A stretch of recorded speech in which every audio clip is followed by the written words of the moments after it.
नमस्कार, देश दिन भर देख रहे हैं आपके साथ मैं हूं ऋतु। बुलेटिन की शुरुआत करेंगे बड़ी खबर के साथ। कर्नाटक चुनाव में प्रचार करेंगे सीएम योगी आदित्यनाथ। बीजेपी ने जारी की स्टार प्रचारकों की लिस्ट और स्टार प्रचारकों की लिस्ट में सबसे ऊपर नाम सीएम योगी आदित्यनाथ का।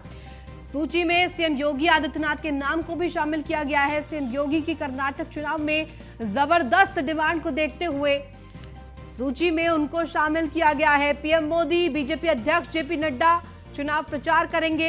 इसके साथ साथ आपको बता दें कि गृह मंत्री अमित शाह, रक्षा मंत्री राजनाथ सिंह के साथ सीएम योगी आदित्यनाथ भी चुनाव प्रचार करते हुए दिखाई देंगे।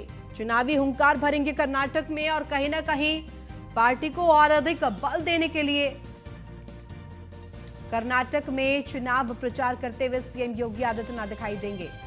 बीते दिनों सीएम योगी आदित्यनाथ की चर्चाएं और कहीं ना कहीं लोकप्रिय नेता माने जाते हैं सीएम योगी आदित्यनाथ। उनकी छवि उत्तर से लेकर दक्षिण तक और पूर्व से लेकर पश्चिम तक कहीं ना कहीं प्रभावी रही है। बीते दिनों नॉर्थ ईस्ट में भी परचम बीजेपी ने लहराया था, जिसके बाद अब तैयारी कर्नाटक फतह की है। चुनाव प्रचारकों की लिस्ट जारी कर दी गई है बीजेपी की तरफ से। कर्नाटक में चुनावी हुंकार भरेंगे बीजेपी का पक्ष रखते हुए सीएम योगी आदित्यनाथ। स्टार प्रचारक बनाए गए हैं कर्नाटक चुनाव में सीएम योगी आदित्यनाथ की डिमांड।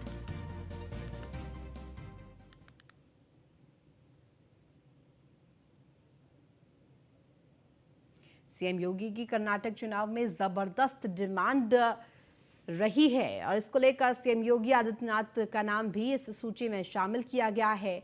बीजेपी ने स्टार प्रचारकों की लिस्ट जारी कर दी है और इस वक्त सबसे बड़ी खबर यह कि सीएम योगी आदित्यनाथ का नाम भी इसमें शामिल है। और इसी खबर पर ज्यादा जानकारी के साथ संवाददाता पीयूष तिवारी हमारे साथ फोन लाइन पर जुड़ गए। पीयूष, देखिए, बीजेपी ने स्टार प्रचारकों की लिस्ट जारी कर दी है, लेकिन सबसे बड़ी बात यह है कि सीएम योगी आदित्यनाथ का नाम भी इसमें शामिल है। निश्चित रूप से अगर हम बात करें तो देखिए, भारतीय जनता पार्टी की ओर से आज कर्नाटक विधानसभा चुनाव के लिए करीब 40 नेताओं को बीजेपी ने स्टार प्रचारक बनाया है, जिसमें प्रधानमंत्री नरेंद्र मोदी के अलावा अगर हम बात करें तो बीजेपी के राष्ट्रीय अध्यक्ष जेपी नड्डा, गृह मंत्री अमित शाह, रक्षा मंत्री राजनाथ सिंह के अलावा केंद्रीय मंत्री नितिन गडकरी और केंद्रीय मंत्री स्मृति ईरानी सहित तमाम नेताओं को स्टार प्रचारक बनाया गया है। लेकिन सबसे खास बात है कि इसमें उत्तर प्रदेश के मुख्यमंत्री योगी आदित्यनाथ पर एक बार फिर से भरोसा जताया गया है। एक बार फिर से वो चुनाव प्रचार करते हुए नजर आएंगे, क्योंकि देखिए, जब भी जहां भी विधानसभा के चुनाव होते हैं, ज्यादातर जगहों पे कहीं ना कहीं उत्तर प्रदेश के मुख्यमंत्री योगी आदित्यनाथ की डिमांड रहती है स्टार प्रचारक के तौर पे अगर हम बात करें। और कहा जाता है कि उत्तर प्रदेश के मुख्यमंत्री योगी आदित्यनाथ जहां जहां चुनाव प्रचार करते हैं, जिस विधानसभा सीट पर चुनाव प्रचार कर देते हैं, उसके आसपास भारतीय जनता पार्टी के लिए एक माहौल बन जाता है और कहीं ना कहीं भारतीय जनता पार्टी उस सीट को जीतने में कामयाब रहती है। और यही कारण है कि आपने पिछली बार जब देखा होगा कि कई राज्यों में विधानसभा के चुनाव है तो सूत्र यही बताते हैं कि कई जो वहाँ के बीजेपी के मुख्यमंत्री, उन्होंने बाकायदा आलाकमान से ये अपील की थी कि उत्तर प्रदेश के मुख्यमंत्री योगी आदित्यनाथ को स्टार प्रचारक बनाया जाए या उनके राज्य में उनके दौरे कराया जाए। तो निश्चित रूप से कहीं ना कहीं जिस तरीके से लगातार उत्तर प्रदेश के मुख्यमंत्री योगी आदित्यनाथ की डिमांड कहीं ना कहीं बढ़ती जा रही है, जिस तरीके से चुनाव प्रचार की अगर हम बात करें स्टार प्रचारक बनाया गया है, तो अब देखना होगा कि कर्नाटक विधानसभा चुनाव में जिस तरीके से भारतीय जनता पार्टी ने करीब 40 स्टार प्रचारक की सूची बनाई है। तो ठीक है पीयूष, बहुत शुक्रिया तमाम जानकारी देने के लिए। और बड़ी खबर आपको बता दें, समलैंगिक विवाह को कानूनी मान्यता का मामला। केंद्र सरकार ने सभी राज्यों को लिखा पत्र कानूनी मान्यता देने की मामले में राय मांगी है और केंद्र सरकार ने राज्य सरकारों से भी 10 दिन के भीतर ही जवाब मांगा है। बड़ी खबर आपको बता रहे, केंद्र सरकार ने राज्य सरकारों से 10 दिन के अंदर जवाब मांगा है।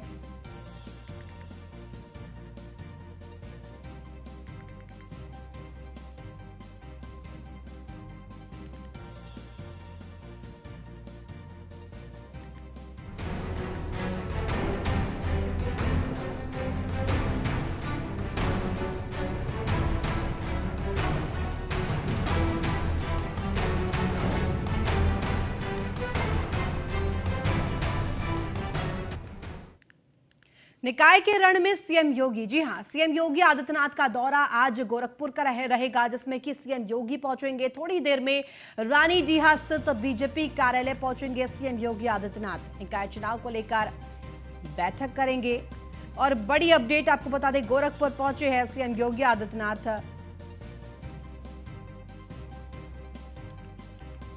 निकाय चुनाव को लेकर बैठक करेंगे और आज शाम 5:30 बजे भी गोरखपुर क्लब जाएंगे सीएम योगी आदित्यनाथ। एक एक कर जिले के कार्यकर्ताओं के साथ बैठक करेंगे और जीत का मंत्र उन्हें देंगे। मंडल की 28 में से 27 सीट्स पर बीजेपी की पकड़ है, विधानसभा सीट्स पर। और ऐसे में अब निकाय चुनाव का रास्ता किस तरह से साफ किया जाए, निकाय चुनाव में बीजेपी किस तरह से परचम लहराएगी, इसको लेकर आज जीत का मंत्र भी कार्यकर्ताओं को देंगे सीएम योगी आदित्यनाथ।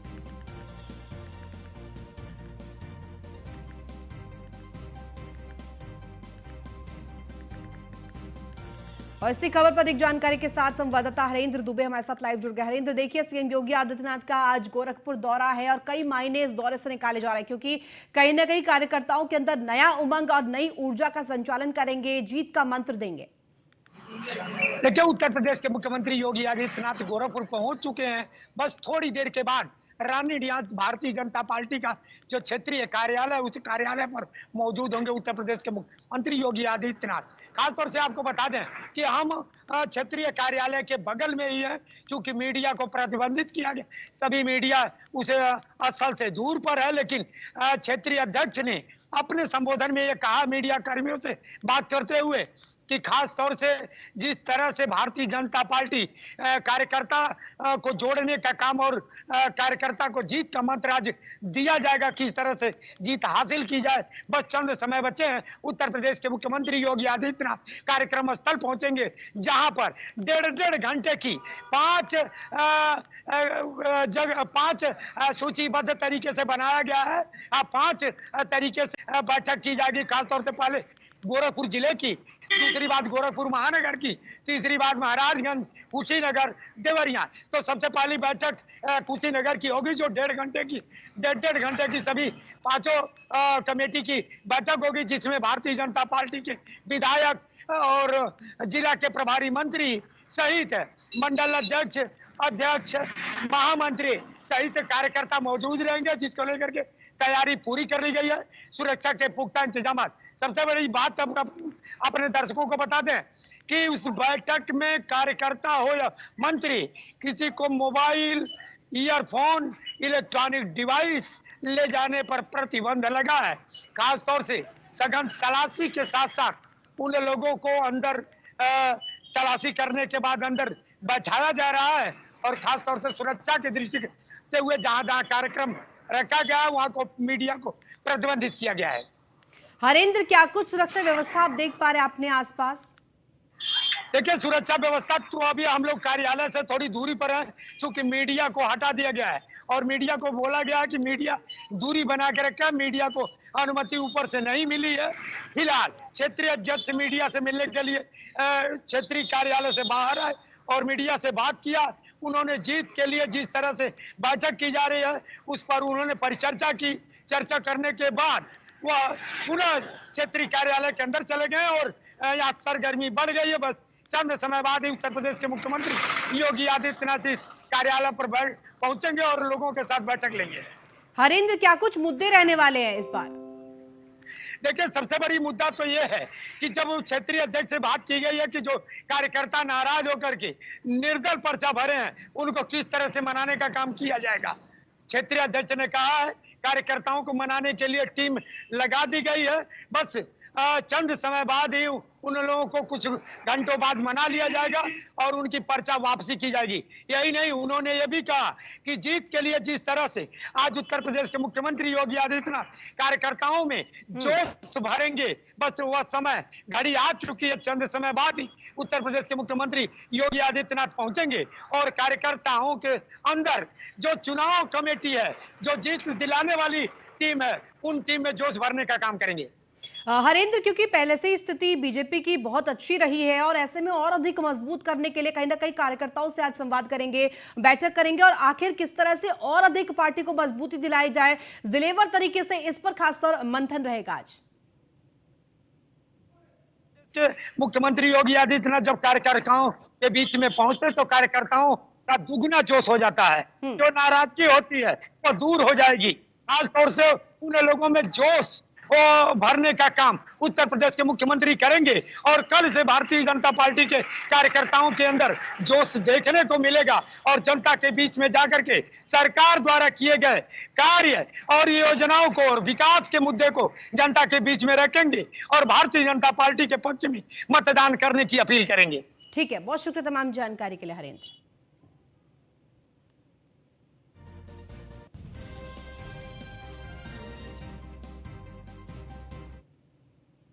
और बड़ी खबर आपको बता दें, संगम किनारे वाले मंत्री जी फिर दोबारा हुए हैं परेशान। पत्नी का टिकट कटवाने वाले का पता लगाने के लिए लगाई जासूसों की टीम और पहले मंत्री जी ने बदले हुए आरक्षण को अपने पक्ष में करवाया और दिल्ली से लखनऊ तक मजबूत पैरवी कर माहौल पत्नी के पक्ष में बनाया। एन मौके पर किसी ने मंत्री जी की पत्नी का टिकट कटवाया और आजकल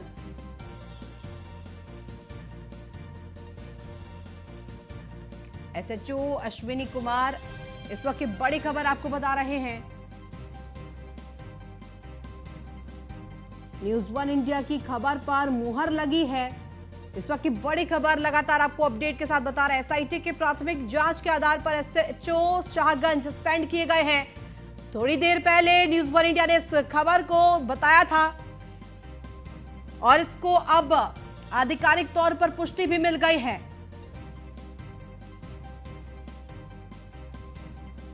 न्यूज़ वन इंडिया की खबर पर मुहर लगी है। एसआईटी की प्राथमिक जांच के आधार पर एसएचओ शाहगंज सस्पेंड किए गए हैं। एसएचओ अश्विनी कुमार सिंह को सस्पेंड किया गया है और तस्वीर आपके सामने है। इसी हत्याकांड के बाद ये बड़ी कार्रवाई हुई है। अतीक और अशरफ हत्याकांड मामले को लेकर ये बड़ी कार्रवाई हुई है। न्यूज़ वन इंडिया की खबर पर मुहर लग गई है। जांच के आधार पर एसएचओ शाहगंज सस्पेंड हो गए हैं।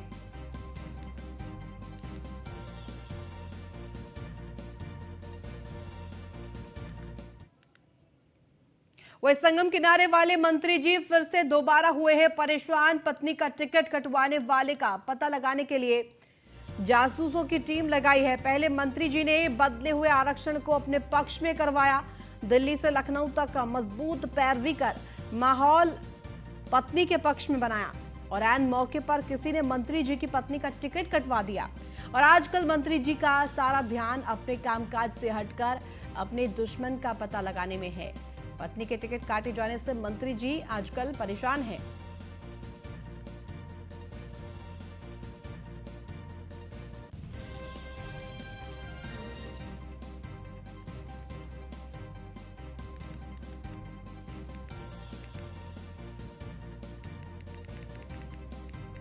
संगम किनारे वाले मंत्री जी फिर से परेशान हुए हैं।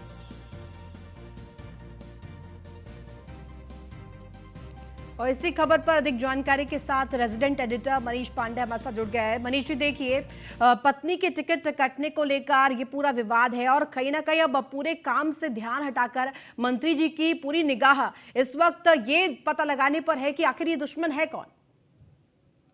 बिल्कुल, देखिए समझिए, मंत्री जी बड़े जुगाड़ू टाइप के आदमी रहे हैं शुरू से लेके आज तक और सत्ता कोई भी हो हमेशा लाल बत्ती मंत्री जी के पास रही है।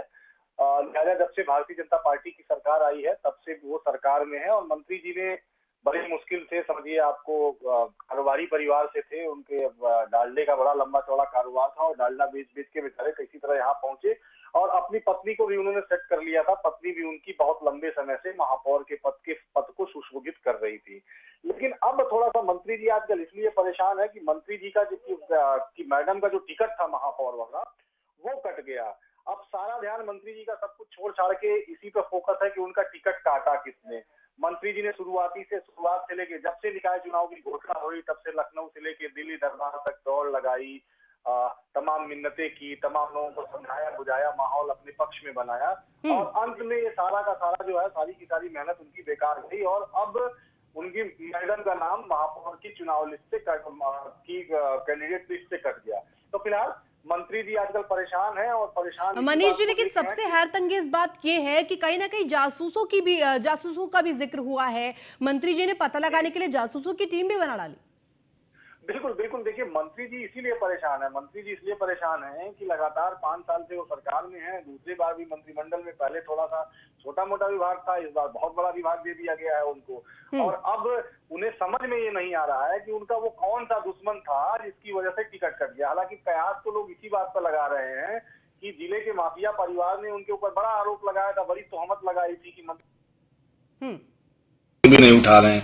लेकिन उन सब के बावजूद फिर भी मंत्री जी परेशान हैं। परेशान इस बात के हैं कि आखिर उनकी पार्टी में उनका कौन सा ऐसा दुश्मन है जो उनकी बनी बनाई पूरी खिचड़ी खा गया, बनी बनाई खिचड़ी खराब कर दिया। और मंत्री जी इसी चक्कर में परेशान है और बाकायदे पूरे जासूसों की टीम भी सुनने में आ रहा है कि एक्टिव कर रखी है उन्होंने कि वो पता लगाएं कि आखिरकार कौन से वो लोग हैं, कौन से पार्टी के लोग हैं या सरकार के लोग हैं या दिल्ली में बैठे लोग हैं जिन्होंने उनकी मैडम का टिकट कटवाया। फिलहाल मंत्री जी का सारा फोकस आजकल इसी मुद्दे पर है। जी बिल्कुल मनीष जी, लेकिन कहीं ना कहीं अब आधिकारिक तौर पर क्या इसको लेकर कोई संज्ञान लिया गया है? क्योंकि मंत्री जी अपने काम पर ध्यान नहीं दे रहे हैं, पत्नी के टिकट कटने के ऊपर उनका पूरा ध्यान है, पूरा फोकस है। देखिए, आधिकारिक तौर पर कुछ भी बता पाना मुश्किल है। ये खबरें हम खास तौर पर इसीलिए ले आए हैं कि जो इस समय सत्ता के गलियारों में चल रही है, चर्चाएं चल रही हैं, उसके हिसाब पे, उसके आधार पर ये खबर हम अपने दर्शकों को बता रहे हैं। और सब कुछ ऑफिशियल हो जाएगा तो फिर हम और आप बैठ के यहाँ चर्चा नहीं करेंगे। तो लिहाजा सूबे के मंत्री जी का सूरत हाल बताया है कि उनके दिल में क्या चल रहा है, उनके दिमाग में क्या चल रहा है और किस तरीके परेशान है।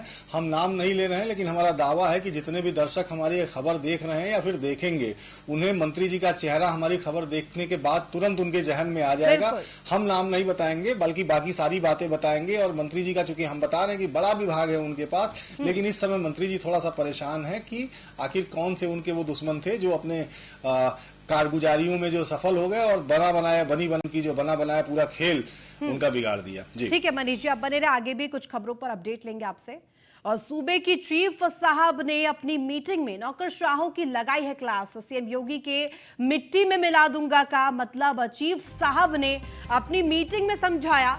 कुछ विभागों में नियमावली न जारी होने पर सोनभद्र और बुंदेलखंड की पोस्टिंग का मतलब समझाया। चीफ साहब की बातों का नौकरशाहों पर असर हुआ है। इसके साथ साथ 24 घंटे में ही जारी हो गई है विभागों में नियमावली। और इसके साथ साथ ये बड़ी अपडेट आपको दे रहे हैं। और इसी खबर पर अधिक जानकारी के साथ लगातार रेजिडेंट एडिटर हमारे साथ बने हुए मनीष पांडे। मनीष जी, देखिए, सूबे के चीफ साहब ने मीटिंग बुला डाली, नौकरशाहों को क्लास दी है और कहीं ना कहीं मिट्टी में मिला दूंगा का असल मतलब समझाया है। बिल्कुल, देखिए, सभी राजनीतिक दल जो हैं, सीएम का वो जोरदार भाषण सदन में सबको याद है और सब लोग अपने तरीके से अलग अलग व्याख्या कर रहे हैं। अभी तक आपने सिर्फ सत्ता पक्ष के लोगों को सुना होगा या विपक्ष के लोगों को सुना होगा कि मिट्टी में मिला दूंगा का मतलब क्या हुआ है। जो आजकल उत्तर प्रदेश में हुआ है, खासकर प्रयागराज में और झांसी में जो सब कांड हुए हैं, उसे सीएम के इस बयान से जोड़ के देखा जा रहा है। पब्लिक भी समझ रही है, राजनेता भी समझ रहे हैं और विपक्ष भी समझ रहा है। लेकिन सूबे में एक बड़े अफसर ने, सूबे के एक बड़े अफसर या यूं कहिए कि नौकरशाही की कुर्सी पे बैठे हुए सबसे बड़े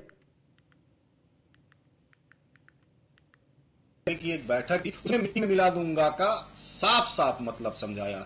साहब ने साफ समझाया जब वो कामकाज की समीक्षा कर रहे थे, तमाम जिलों की समीक्षा कर रहे थे, तमाम विभागों की समीक्षा कर रहे थे, उसमें फिर ये समझ में आया, उनको निकल के आया कि कुछ निर्देश जो शासन स्तर पर, उच्च स्तर पर दिए गए थे नियमावली बनाने की, कुछ विभागों में, कुछ जिलों में, वो नियमावली अभी तक अफसरों ने नहीं बनाई। क्योंकि सूबे की सबसे जो मतलब सूबे की क्या कहें, देश की सबसे जो सेफ बिरादरी होती है वो नौकरशाहों की होती है, आईएएस लाभी होती है। तो सूबे के सबसे बड़े नौकरशाह अपने नीचे वाले नौकरशाहों को समझा रहे थे। उन्होंने साफ तौर से समझाया कि देखिए, हमारे मुख्यमंत्री जो कहते हैं वो करके दिखाते हैं। और उनका जो बयान है कि मिट्टी में मिला दूंगा, तो सिर्फ माफियाओं के लिए नहीं है, ये उन लोगों के लिए है जो कुर्सी पर बैठ के कुर्सी के मजे ले रहे हैं, कुर्सी में बैठ के कुर्सी का उपभोग कर रहे हैं। तो लिहाजा मनीष जी, अब ये बयान को लेकर अब कहीं ना कहीं अलग अलग एंगल्स भी सामने आ रहे हैं। पक्ष वालों का अलग एंगल है, विपक्षी नेताओं का अलग एंगल है, कुछ अन्य लोग भी है जो कि इसे अलग एंगल दे रहे हैं। आप बहरहाल बने रहे, आगे भी अपडेट लेंगे आपसे। और पश्चिमी उत्तर प्रदेश में तैनात एक महिला अफसर की चर्चा जोरों पर। मैडम ने अपने मातहतों को अपने दस्तखत की कीमत समझाई है। विभागीय अफसरों ने 150 किलोमीटर दूर से मैडम के लिए उनके स्तर की पेन मंगवाई और दूसरे दिन अपने लेबल की पेन मिलने के बाद मैडम ने फाइल पर दस्तखत कर आगे बढ़ाई है। और लगातार ये पूरा मामला अब तूल पकड़ रहा है। विभागीय अफसरों ने 150 किलोमीटर दूर से मैडम के लिए उनके स्तर की पेन मंगवाई है। और हमारे साथ लगातार रेजिडेंट एडिटर मनीष पांडे जी बने हुए हैं। मनीष जी देखिए, विभागीय अफसरों की जो हैरतअंगेज खबर सामने आई है कि अफसरों ने 150 किलोमीटर दूर से मैडम के लिए एक अलग अनोखी पेन मंगवाई है जिससे कि दस्तखत की कर जा सके। देखिए भाई, अफसर साहों के जो शौक हैं वो बहुत बड़े बड़े हैं। यहाँ पेन की बात चल रही है, मैडम की बात चल रही है। मैडम भी दरअसल सूबे की नौकरशाही से जुड़ी हुई हैं, बड़े पद पे बैठी हुई हैं और बड़ी पोजीशन को होल्ड कर रही हैं। पश्चिम उत्तर प्रदेश में उनकी पोस्टिंग है। आजकल आईएएस लाबी में या नौकरशाहों के महकमे में ये घटना बड़ी मतलब चटकारे लेके एक दूसरे को सुनाया जा रहा है कि मैडम को एक फाइल पे दस्तखत करना था और उनकी टेबल पे जो पेन पड़ी हुई थी वो उनके लेबल की नहीं थी। अब पेन हम और आप जो पेन इस्तेमाल करते हैं, 5 रुपए की भी पेन इस्तेमाल करते हैं, 50 रुपए 100 रुपए वाली पेन इस्तेमाल करते हैं, लेकिन मैडम ऐसी हैं कि मतलब नौकरशाहों के अजब अजब शौक हैं। वो लोग 5,000, 10,000, 15,000, 20,000, 1-1 लाख की पेन इस्तेमाल करते हैं। तो आप समझिए इस पेन की चर्चा क्यों है, क्योंकि मैडम ने सुनने में आया तब तक उस फाइल पर दस्तखत नहीं की जब तक उनके मातहतों ने उनके लेवल की पेन मंगा के उन्होंने नहीं दी। और बताया ये जा रहा है कि जहां उनकी पोस्टिंग है उससे 150 किलोमीटर दूर से मैडम के लिए स्पेशल पेन मंगाई गई। स्पेशल पेन जब आई तब मैडम ने फाइल पे दस्तखत बनाया और फाइल वो मैडम ने आगे बढ़ाई। सबसे हैरतअंगेज चीज इसमें ये भी है कि क्योंकि उनके लेवल की पेन उन्होंने मांगी थी कि उनके लेवल की पेन उन्हें दी जाए, तो खासतौर पर ये कोट अनकोट करके अगर मैं आपसे पूछूं तो ये लेबल है क्या उनके लेबल का जिक्र वो करना चाह रही थी? देखिए, मैंने समझाया, आपने शायद सुना नहीं। हमारे और आप में बड़ा अंतर होता है। हम और आप जब कहीं लिखते या पढ़ते हैं तो हमारे दस्तखत की कीमत के हिसाब से उन्होंने अपने पेन की कीमत लगाई, उन्होंने अपने मातहतों को समझाई। दरअसल हुआ क्या कि जो है नॉर्मल पेन से मैडम दस्तखत करना नहीं चाहती। उनको जरूरत थी एक ऐसे पेन की जो अगर वो कहीं निकालें तो कम उनके दस्तखत की हैसियत लगे, मतलब पता चले। मतलब लाखों की भी पेन बाजार में आती है, तो लिहाजा उस फाइल पर दस्तखत करने के लिए उन्होंने स्पेशल पेन की डिमांड की कि भाई इन पेन से मैं जो पेन्स मेरे टेबल पे पड़ी हुई हैं, इन पेन से मैं लिखती नहीं और मेरे दस्तखत की कीमत इतनी नहीं है कि मैं 2 रुपए वाली पेन उठाऊं उससे साइन कर दूं। तो ये तो सोच का फर्क है ना। मैडम चूंकि ठहरी नौकरशाह, सूबे की देश की सर्वोच्च परीक्षा पास करके आईएएस बनी है, तो लिहाजा उन्होंने अपने अफसरों को समझाया कि उनके पास अगर फाइल लाएं तो कम से कम उनके टेबल पे उस लेवल की पेन भी होनी चाहिए कि ऐसे लाखों करोड़ रुपए की।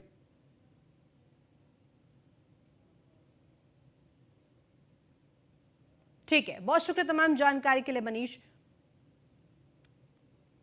तो इसी के साथ फिलहाल देश दिन भर में बस इतना ही। आप देखते रहे न्यूज़ 1 इंडिया।